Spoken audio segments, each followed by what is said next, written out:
right? Hang on. Listen, Miss Pugh, stop talking over me. If you want to stop talking over me. Where is the verified claim that is being placed against my trust? You can go back with the bailiff. Go back with the bailiff. Get your own attorney or represent yourself if you don't like it. All right, guys. Today we've got a no-nonsense judge going head-to-head with a full-blown sovereign citizen clown show. This girl literally walked into court with a tiny piece of paper like it was some magical scroll, ready to drop her legal bombshells and just stroll out without handcuffs. Spoiler alert, it didn't work. Honestly, I'm shocked she could even read the script, because let's be real, literacy isn't exactly common in that community. From the very start, she made herself look ridiculous. She's standing there, spitting out the classic I don't Good morning, are you Janetta Pugh? I am the beneficiary of that estate. You're the what? I am the beneficiary of that estate. You're the beneficiary of what estate? Answer my questions, please, ma'am. I'm just trying to understand. Beneficiary of that estate. Okay. For the record, I recognize Ms. Pugh. She's been here before.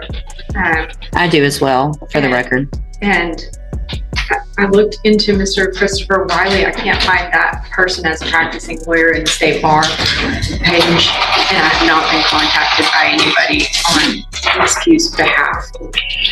All right, so Ms. Pugh, Mr. Lewis has been appointed to represent you at this point. Obviously, you know as well as anyone that you're in custody and we want to get your case taken care of.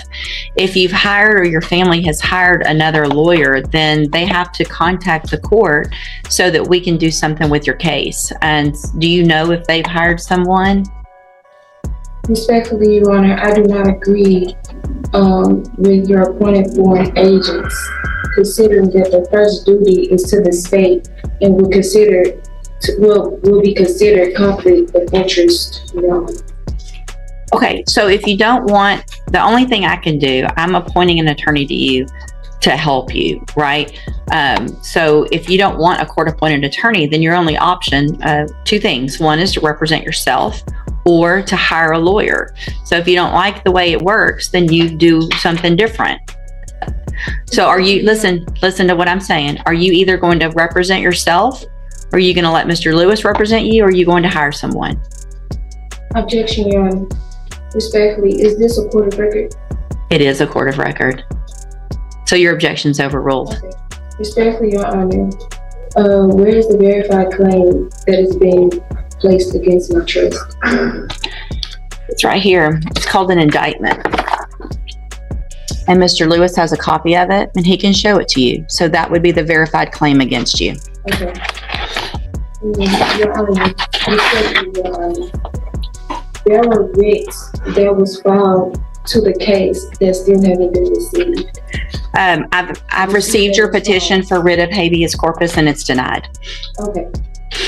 Respectfully, Your Honor, I demand to be released due to lack of evidence of stated claim and not being given the proper opportunity to obtain proper counsel, defective defense. It's overruled. Okay.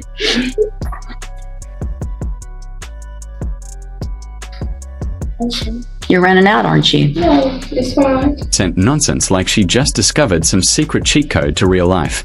Newsflash, that's not how the law works. Courts have ruled on this again and again. You can't just declare no jurisdiction and make charges vanish.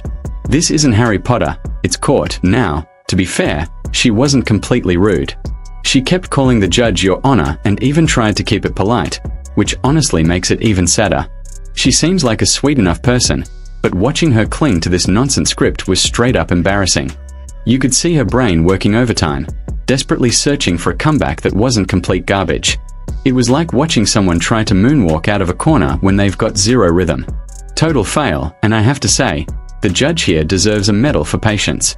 She sat back, listened, gave this girl chance after chance, and stayed calm the whole way through. If it were me, I would have lost my cool in 10 minutes flat. But this judge kept it professional, even as the nonsense piled up. She didn't rip her out of the courtroom until it was absolutely clear there was no saving this hearing.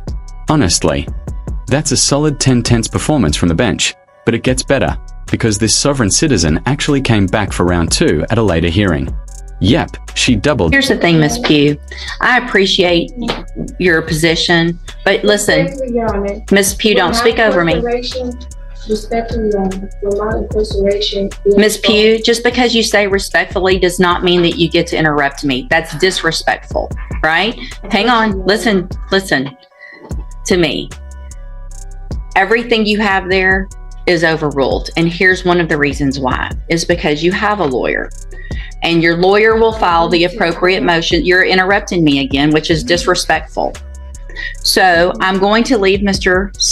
Lewis as your attorney unless you choose to represent yourself or hire someone else. I'm going to give you 2 weeks to determine what you're going to do. You can go back. You can go back with the bailiff. I do not agree or comply to your appointed Go back. agents. You already said that, and that's overruled. Is to the state. Go back with the bailiff. Get your own attorney or represent yourself if you don't like it. Down. At this point, you've got to wonder if she practiced her script in jail or just memorized it by now. Either way, if she's crazy enough to represent herself, she's looking at 8 to 10 years easy, breaking this stuff down daily. I swear I'm losing brain cells one by one. These people are insufferable and, honestly, it's kind of sad. A lot of them probably do struggle with mental health, but beyond that, they waste so many public resources, time, money, energy, all for arguments that have been debunked 1,000 times. It's like arguing with a brick wall, except the brick wall thinks it knows constitutional law. Still, I won't lie, watching them squirm is pure entertainment. It's cringy, it's frustrating, but it's also hilarious. Sovereign citizens always think they're outsmarting the system. So, Miss Pugh, Mr. Jeffries has been appointed to represent you. He's just been given, he's trying to get caught up real quickly on all the information and the discovery in your case. I'm going to reset your case so that he can get all of that. Once he gets it, he'll be out there to go over it with you, and we'll see if we can get an announcement at the next court date.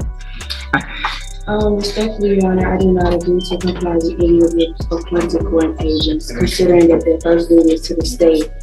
I understand. We've had this conversation before. Confidential. And for your record, I'll be representing myself. So if you want to represent yourself, there's some things. Ms. Pugh, stop talking over me. If you want to stop talking over me.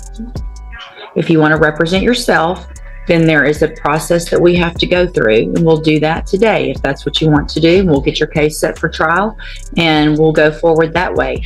It is highly inadvisable for you to represent yourself. Lawyers have many, many years of training. They understand the law. They understand how a trial works, because here's what happens. When you're in a trial and you represent yourself, you're expected to know and follow all of the rules of evidence, all the rules of procedure. And so you're really at a disadvantage if you don't know those things. And so you have to do everything just like the assistant district attorney would. And if you don't, you're going to be in front of a jury and it's going to show, and it's just not going to be, it usually does not work out in your benefit. But I have to go through with you some questions first before we do that. And then if you still want to do that, then there's a couple of options, and we'll go over those as well, okay? So I am supposed to ask you, I'm going to go through these questions. I need you to answer them if you want to represent yourself, because this is required, all right? So have you ever studied the law? Okay. Have you ever represented yourself before in any kind of criminal matter? Okay. Do you understand the charges against you? I'm never been accused of that. Okay. And so do you know, and we've gone over before, I think, what the range of punishment is if you're found guilty on a jury? Do you know what that is? Let's see. Hold on a second. Let me pull you up here. We'll go over that again as well. The date of that allegations from June 22nd of 2021. And what that means is if you're found guilty, that the range of punishment that the jury could give you is between 2 years as a minimum punishment up to 10 years in prison, anywhere in between. Do you understand? And you answer out loud just for the record. Do I understand? No, I don't understand. What do you not understand about that? When really, they're just digging their own graves in court, so let me know in the comments. What do you think of how the judge handled this? Too patient? Not patient enough? Personally, I think she did everything right and stayed way calmer than most people would have. Anyway, if you guys enjoyed this breakdown, don't forget to hit like and subscribe. I'm posting new videos every single day, so stay tuned for the next wild court meltdown. Thanks for watching, and take care. Alright folks, buckle up, because today we've got a strict judge versus a sovereign citizen disaster, and trust me, it goes exactly how you'd expect. This girl shows up with her little piece of paper, like it's some sacred script that's gonna unlock the hidden cheat codes of the courtroom. She really thought she'd say a few magic words, drop a no consent bomb, and walk out free. Spoiler, nope. From the second she opened her mouth, it was obvious this was going to be a train wreck. She kept reciting the same tired sovereign citizen lines, no jurisdiction. I don't understand, Your Honor. So here's the thing. If you want to represent yourself, by law, you have to be able to understand these things. Otherwise, I've got to appoint an attorney for you. So you can't just say, I want to represent myself because I don't like the attorney or I don't like the process. This is the process that you're in. You live in Texas, you live in the United States, this is the law that applies to your case. So what do you not understand about the range of punishment if you're found guilty? And I'd be glad to explain it. I don't understand because I'm going to be able to do that. That's what a jury's for, right? And so if you say you're not guilty, then you go in front of a jury and they determine, after they listen to the evidence, if you're guilty or not. That doesn't have anything to do with if they find you guilty, you understanding that they could send you to prison for between 2 years and up to 10 years. Do you understand that part?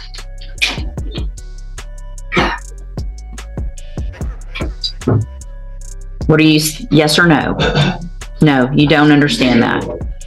So, Ms. Pugh, it's my understanding, I'm not going to allow you to represent yourself because you don't understand the law and the process. So we're on question number 4 out of 15 that I'm supposed to ask you. So Mr. Jeffries is going to stay on your case. I do not want Mr. Jeffries on my I don't care what you want at this point. You can't do it. All right, you can go back with the bailiff. I'm done. Go back with the bailiff. He's not on my case. Go back with the bailiff. He's not on my case. Welcome to the criminal appointment list. Yeah, fun, Judge. This was not meant to be any kind of punishment, I promise. So Mr. Jeffries, get ready like you would. Probably it's going to go straight onto a jury, and we'll just get it figured out that way. Diction. I don't consent. All that recycled nonsense we've heard a million times. It's honestly painful, because the law just doesn't work that way. You can't wave your script around like it's a get-out-of-jail-free card. Here's the wild part. She wasn't even rude. She kept calling the judge Your Honor, and actually sounded polite. But that only made it worse, because you could see she wasn't a bad person, just completely lost in this nonsense ideology. It's kind of sad and funny at the same time. Watching her scramble for answers was like watching somebody try to dance their way out of a corner with 2 left feet. No rhythm. No chance. Total flop. Now, credit where it's due, the judge was amazing here. She showed patience I didn't even know was humanly possible. She let the girl ramble, gave her every opportunity to make sense, and stayed calm the entire time. If it had been me, I'd have snapped in under 10 minutes. But the judge kept her cool and only pulled the plug once it was crystal clear this hearing was going nowhere. Solid 10 out of 10. And believe it or not, this wasn't the end. The same sovereign citizen came back for another hearing later on. At that point, I think she must have memorized her little script behind bars. If she's really planning to represent herself, she's basically begging for 8 to 10 years, breaking these cases down every day. I swear I'm losing.